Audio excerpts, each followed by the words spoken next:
Hello friends, അങ്ങനെ ഈ ആഴ്ചയിലെ ഇനി അവസാനത്തെ ട്രേഡിംഗ് ദിവസം മാത്രമാണ് നാളെ ബാക്കിയുള്ളത്.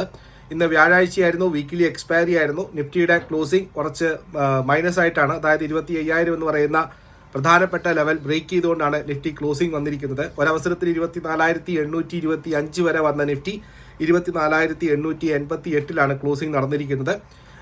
നമുക്ക് കണ്ടിന്യൂസ് ആയിട്ട് ഒരു 4 ദിവസത്തെ അപ്സൈഡ് ആയിരുന്നു. 25,000 മുകളിൽ കണ്ടിന്യൂസ് ആയിട്ടുള്ള ക്ലോസിംഗ് കിട്ടി. 6 ദിവസത്തെ കണ്ടിന്യൂസ് ആയിട്ടുള്ള positive closing.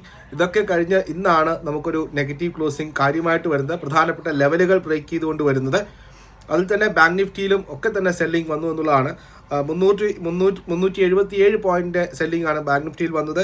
Mid cap, small cap continuous ആയിട്ട് 2 ദിവസമായിട്ട് സെല്ലിംഗ് സൈഡിലേക്ക് വരുന്നു.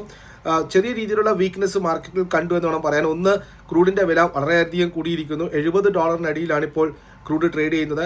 ടെൻഷൻ, ഇസ്രായേൽ അതുപോലെ തന്നെ ഇറാൻ ടെൻഷനാണ് വന്നിരിക്കുന്നത്. മിഡിൽ ഈസ്റ്റിലൊരു ടെൻഷൻ വർദ്ധിച്ചിരിക്കുന്നു എന്നുള്ള വാർത്ത.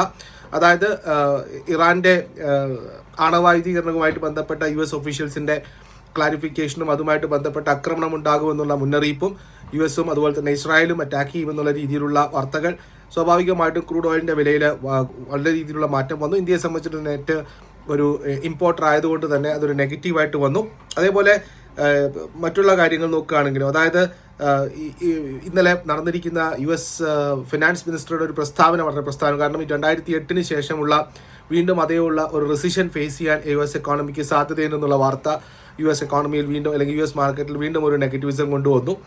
ഇതൊക്കെ തന്നെ ഗ്ലോബൽ മാർക്കറ്റിലും അതുപോലെ തന്നെ ഇന്ത്യൻ മാർക്കറ്റിലും ഒരു നെഗറ്റിവിറ്റി കൊണ്ടുവന്നു. അതിൻ്റെ ഭാഗമായിട്ടുണ്ടായിരുന്ന പ്രോഫിറ്റ് ബുക്കിംഗ് ആണ്.